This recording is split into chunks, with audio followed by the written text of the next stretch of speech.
नमस्कार दोस्तों, स्वागत है आप सभी का। जिंदगी खुशियों से भरी हुई है, ज़रूरत है तो सिर्फ उसे पहचानने की।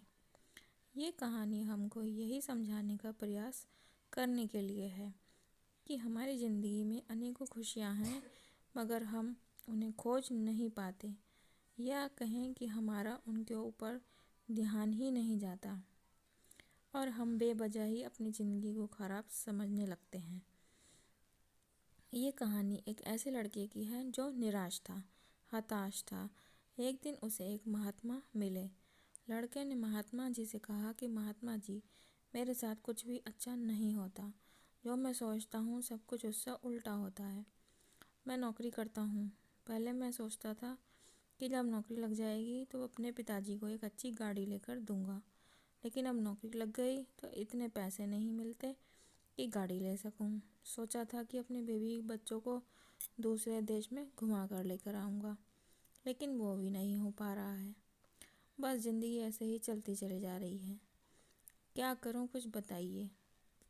महात्मा जी लड़के को एक फूलों के बगीचे में ले गए, जहाँ बहुत ही सुंदर फूल थे।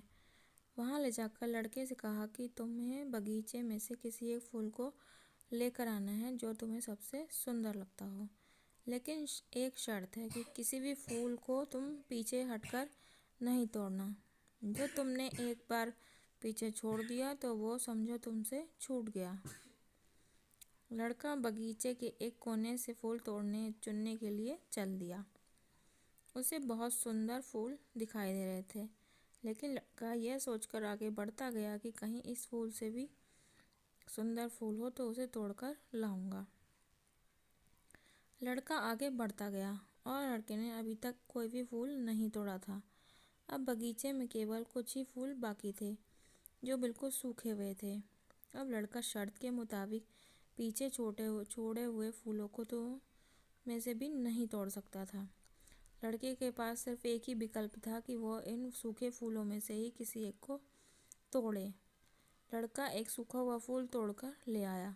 महात्मा जी बोले कि तुम ये सूखा हुआ फूल तोड़कर लेकर आए हो, जबकि बगीचे में तो बहुत सुंदर सुंदर फूल खिले थे। लड़का बोला कि महात्मा जी, बगीचे में मुझे भी इससे सुंदर सुंदर फूल मिले थे, लेकिन और अच्छे फूल की चाह में वो सारे सुंदर फूलों को मैं पीछे छोड़ता गया और बाद में केवल ये सूखे हुए फूल ही थे जिनमें से मैं एक फूल लेकर आ गया। महात्मा जी लड़के को बगीचे में ले गए और समझाने लगे कि ये जो बगीचा है ये तुम्हारा जीवन है। जो सुंदर फूल है वो खुशियाँ हैं। इतने सुंदर फूलों से भरा हुआ है, लेकिन कुछ और की बेहतर की चाह में तुम अपने सुंदर जीवन को भी खुशी से नहीं जी पा रहे हो। तुम्हारे माता पिता को किसी अच्छी गाड़ी से भी वो खुशी नहीं मिल सकती जो तुम्हारे साथ बैठकर खाना खाने से मिल सकती है। अपने परिवार के साथ समय बिताओ, उनकी देखभाल करो। खुद को और अपने परिवार को इतनी खुशी किसी चीज़ से भी नहीं दे सकते हो। इंसान हमेशा अच्छे और के लिए सोचता है और ऐसा सोचना अच्छा भी है, लेकिन बेहतर की चाह में अपने वर्तमान में छोटी छोटी खुशियों को भी नहीं जी पाता है। हम ये सोचते रहते हैं कि एक दिन ऐसा आएगा जब मेरे पास धन होगा, अच्छा मकान होगा, गाड़ी होगी, लेकिन ऐसा कभी नहीं होता जो हमारे मन के मुताबिक हो। और ऐसा सोचते सोचते हमारा सुंदर फूलों से भरा हुआ जीवन में सिर्फ सूखे फूल ही बचते हैं, जिनको हमें मजबूरी में जीना ही पड़ता है। इसलिए अपने वर्तमान में छोटी छोटी खुशियों के पलों को बटोरते रहो। इससे बड़ी खुशी और कहीं नहीं मिल सकती। धन्यवाद। आपका कीमती और बहुमूल्य समय देने के लिए दिल से आभार। हमेशा खुश रहिए। Please like and subscribe.